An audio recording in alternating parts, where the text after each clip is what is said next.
Assalamualaikum warahmatullahi wabarakatuh.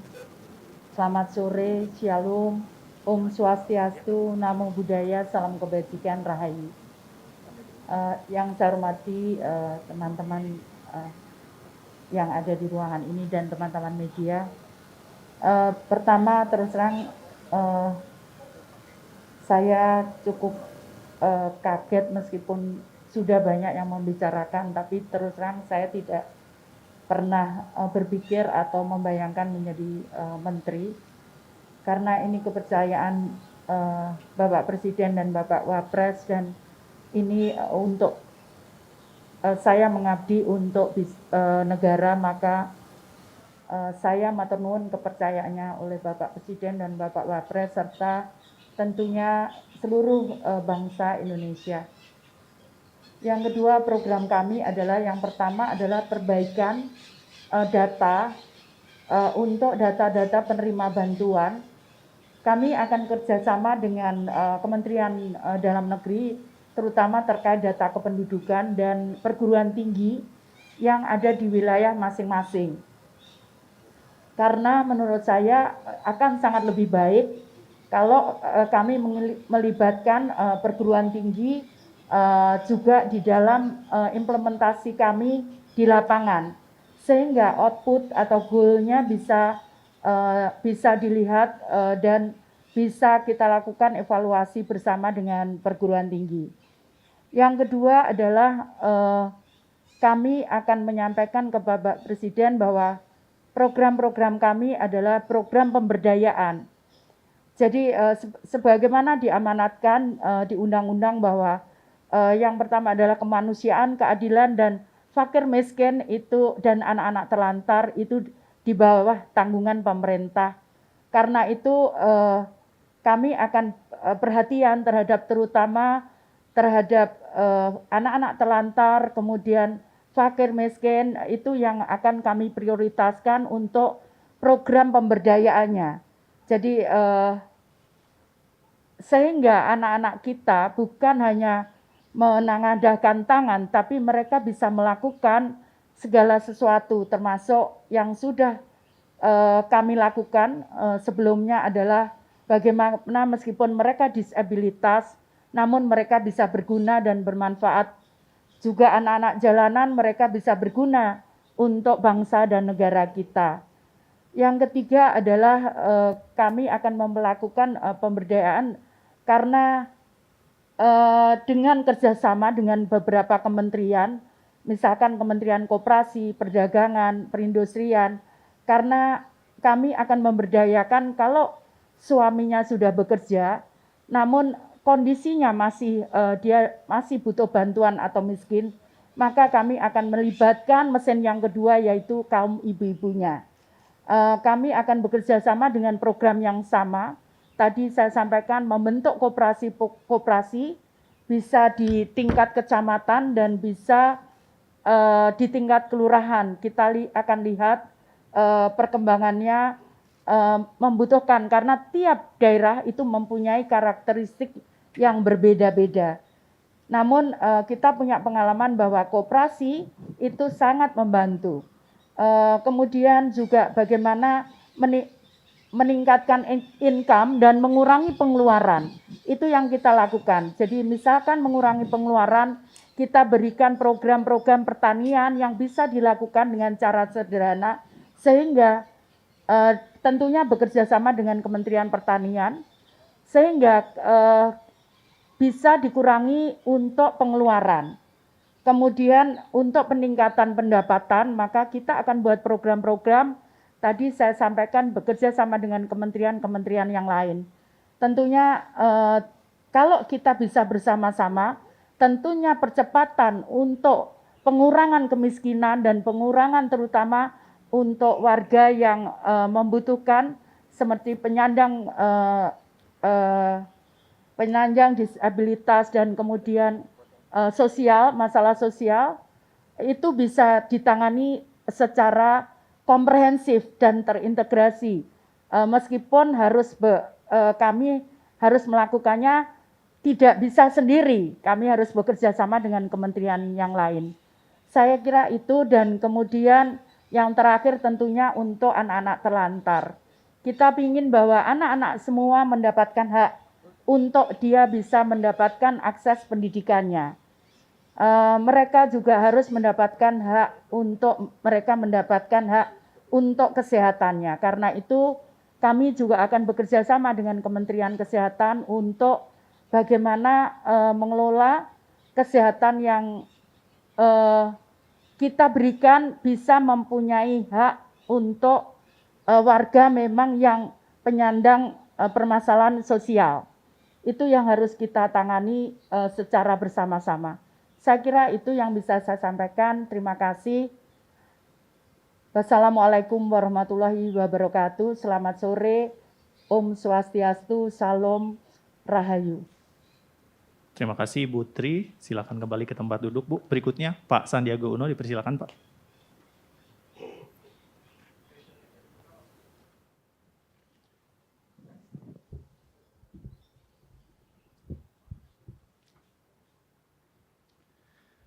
Bismillahirrahmanirrahim.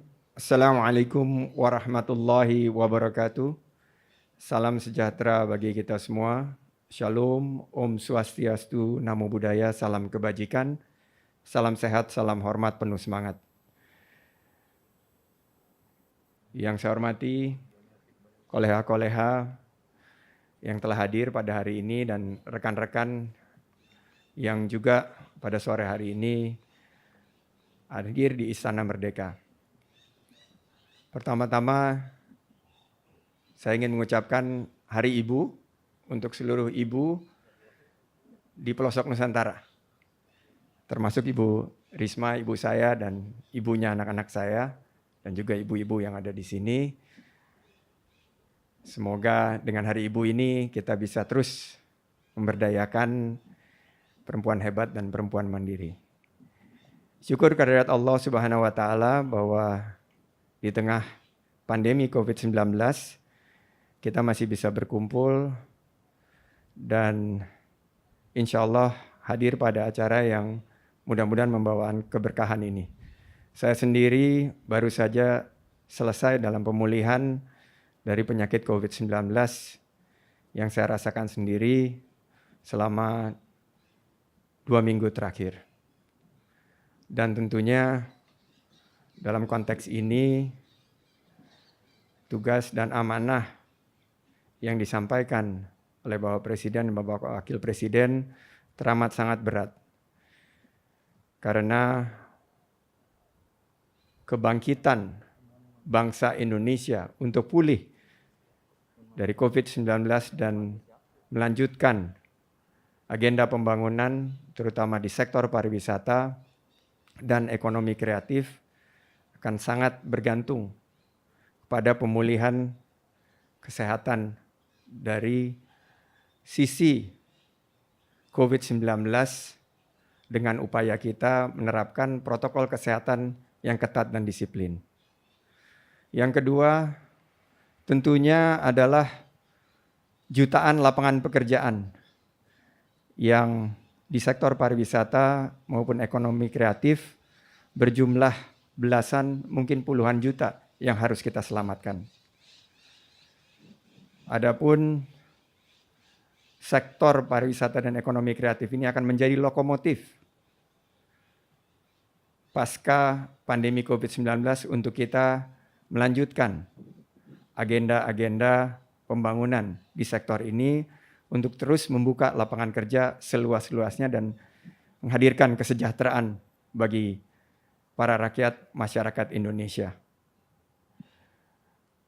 Terakhir, strategi yang mungkin bisa diadopsi adalah strategi inovasi dengan menggunakan teknologi, menggunakan pendekatan-pendekatan big data, pendekatan kekinian untuk memetakan baik dari segi potensi maupun penguatan dan memastikan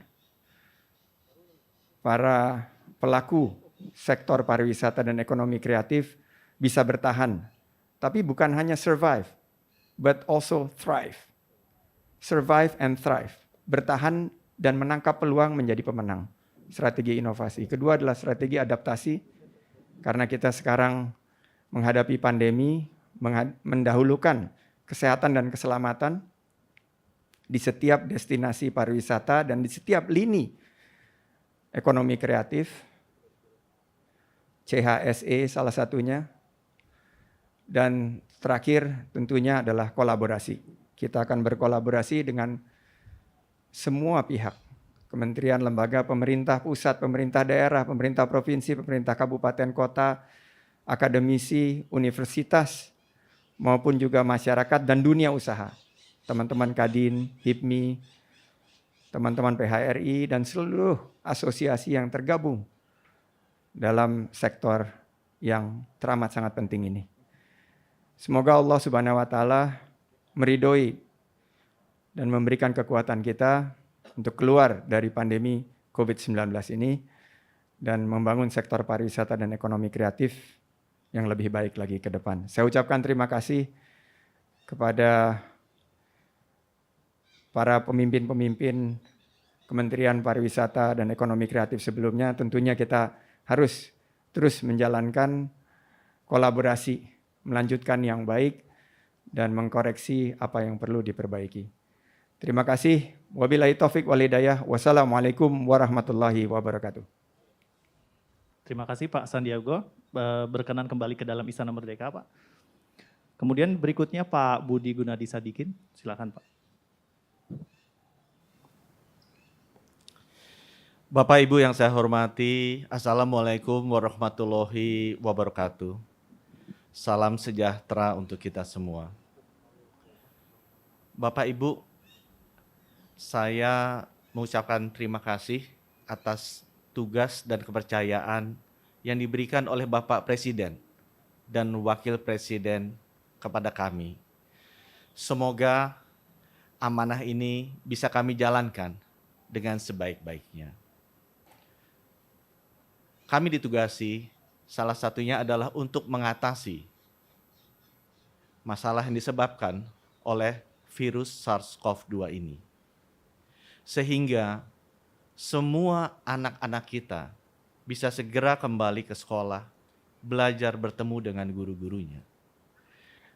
Agar semua pengusaha-pengusaha UKM bisa membuka toko-tokonya dan kembali berdagang seperti biasa. Dan agar semua pekerja bisa datang kembali ke kantornya dan memulai hidupnya normal. Dan agar semua keluarga kita bisa kembali bersilaturahmi dengan sesama teman-teman dan keluarga mereka. Dan kami tidak mungkin melakukannya sendiri. Kami harus melakukannya bersama-sama. Kementerian Kesehatan tidak mungkin melakukannya secara eksklusif. Kita harus melakukannya secara inklusif.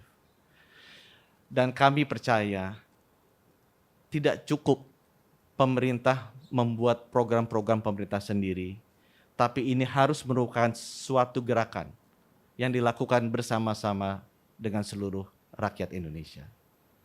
Saya percaya kalau kita bersatu bersama-sama dengan asosiasi, dengan pemerintah daerah, dengan seluruh komponen bangsa yang ada, kita bisa membangun sistem layanan kesehatan publik yang kuat dan siap mengatasi masalah SARS-CoV-2 ini.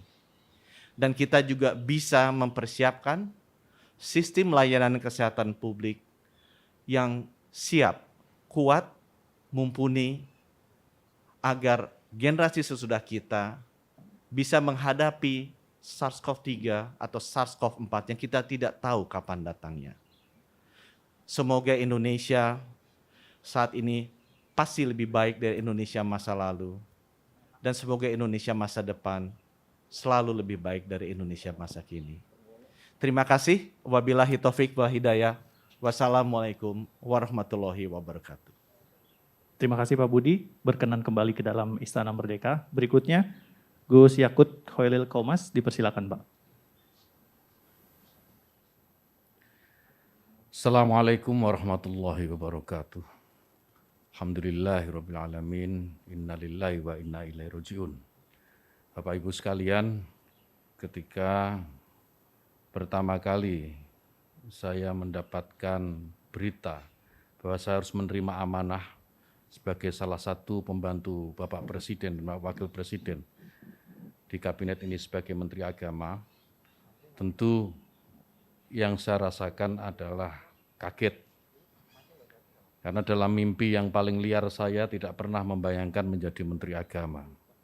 Tetapi apapun tugas amanah yang sudah diberikan ini, saya sudah bertekad untuk mewakafkan seluruh hidup dan apa yang saya miliki untuk bangsa negara.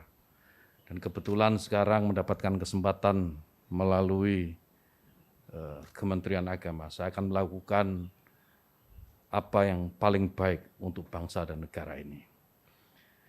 Yang berikutnya yang saya harus sampaikan adalah bahwa setelah nanti resmi menjadi Menteri Agama, yang pertama ingin saya lakukan adalah bagaimana menjadikan agama itu sebagai inspirasi, bukan aspirasi. Artinya apa? Bahwa agama sebisa mungkin tidak lagi digunakan menjadi alat politik, baik untuk menentang pemerintah maupun merebut kekuasaan, atau mungkin untuk tujuan-tujuan yang lain. Agama biar menjadi inspirasi dan biarkan agama itu membawa nilai-nilai kebaikan, nilai-nilai kedamaian dalam kehidupan berbangsa dan bernegara. Kemudian yang kedua tentu tugas yang tidak mudah, yaitu bagaimana bisa meningkatkan yang pertama adalah ukhuwah Islamiyah. Kenapa ukhuwah Islamiyah? Karena kita tahu bahwa mayoritas warga negara ini adalah pemeluk agama Islam. Maka negara ini akan damai, negara ini akan tentram jika sesama Muslim, sesama umat Islam ini memiliki ukhuwah atau persatuan di antara mereka. Yang kedua, meningkatkan ukhuwah watoniyah atau persaudaraan sesama warga bangsa. Kenapa ini penting? Karena kita tahu bahwa Indonesia ini merdeka, Indonesia ini lepas dari jajahan kolonial, itu karena perjuangan oleh semua agama, bukan hanya Islam. Umat Muslim, kaum Kristiani, Hindu, Buddha, Konghucu, dan semua agama yang ada di Indonesia, pada waktu pergolakan kemerdekaan mereka terlibat. Sehingga maka penting ukhuwah watoniyah ini kemudian kita bangkitkan kembali, agar tidak ada satu kelompok pun, tidak ada satu agama pun yang mengklaim merasa paling memiliki negara ini. Semua berhak memiliki negara ini. Kemudian yang ketiga, ukhuwah basyariah, persaudaraan atau persatuan sesama umat manusia.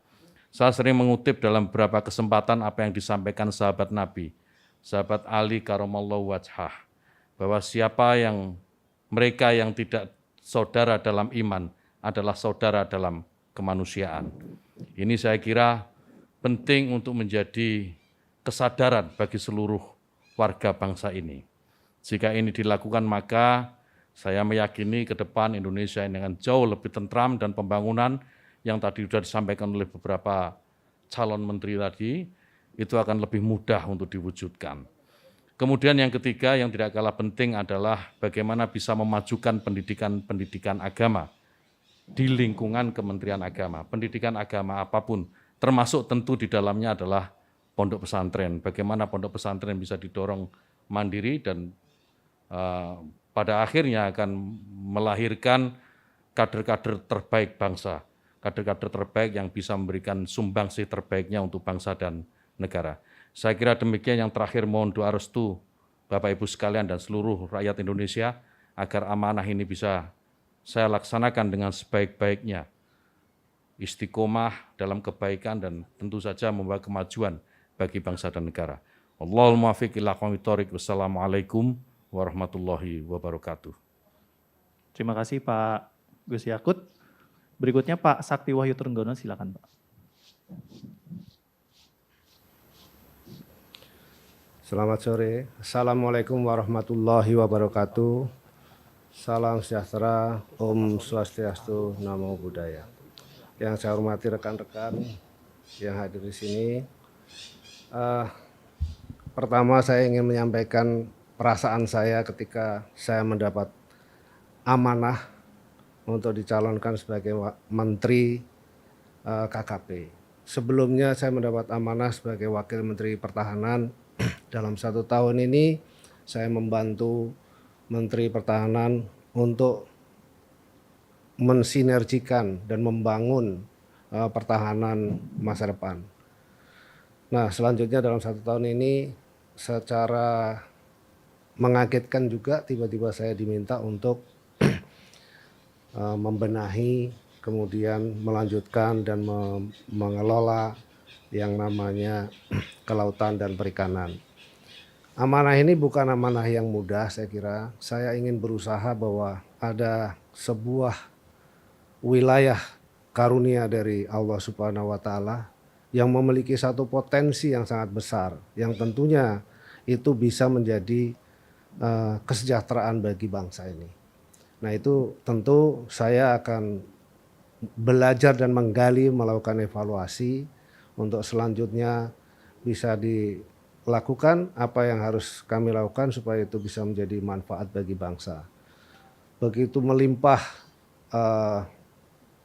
ikan-ikan di lautan dan begitu melimpah juga potensi-potensi di kelautan, baik itu untuk sektor pariwisata, kemudian industri perikanan dan lain sebagainya, termasuk budidaya, dan tentu tidak melupakan dengan kebersinambungan lingkungan.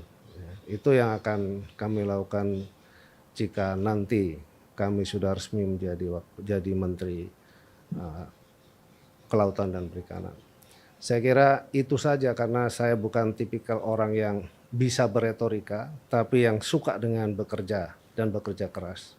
Dan saya sudah mewakafkan diri semenjak saya sebagai Wakil Menteri Pertahanan, sama seperti Mas Sandi, jadi mewakafkan diri untuk bangsa ini dan bekerja keras untuk bangsa ini.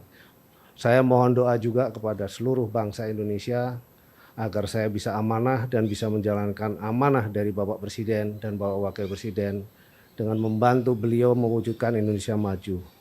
Terima kasih. Wassalamualaikum warahmatullahi wabarakatuh. Terima kasih Pak Sakti Wahyu Trenggono. Berikutnya silakan Pak Muhammad Lutfi.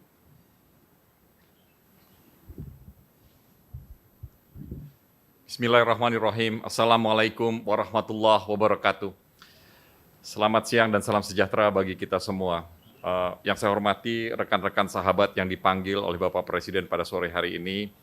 Yang saya hormati Bapak dan Ibu yang hadir pada sore hari ini juga. Saya merasa terhormat sekali dan berterima kasih kepada Bapak Presiden dan Bapak Wakil Presiden atas kepercayaannya yang diberikan kepada saya. Saya berjanji akan bekerja sekuat mungkin, sepandai mungkin, secakap mungkin untuk memastikan perekonomian Indonesia akan lebih baik di masa yang akan datang. Seperti kita ketahui bahwa ekonomi dunia berada pada situasi yang sangat sulit. Beliau mempercayakan saya untuk memimpin Kementerian Perdagangan, dan Kementerian Perdagangan ini adalah suatu lembaga yang mekanismenya adalah memastikan bahwa arus barang berjalan dengan baik, kegiatan ekonomi berjalan dengan baik, agar kesejahteraan dapat tercipta bagi rakyat Indonesia. Pada saat yang bersamaan, saya akan berjanji, karena Menteri Perdagangan itu kalau dianalogikan sama seperti wasit bertinju. Pembeli penjualnya adalah petinjunya, dan rakyat Indonesia adalah penontonnya. Ketika wasit tidak melakukan sesuatu dengan hal yang semestinya dilakukan, penonton dan petinju-petinju ini akan melihat kecurangan ataupun kekurangan. Oleh sebab itu, saya akan berjanji menjadi transparan. Kementerian ini akan memastikan juga bahwa ekonomi Indonesia harus berjalan secara baik, secara efisien untuk mensejahterakan bangsa dan negara. Terima kasih. Wabillahi taufiq wal hidayah. Wassalamualaikum warahmatullahi wabarakatuh.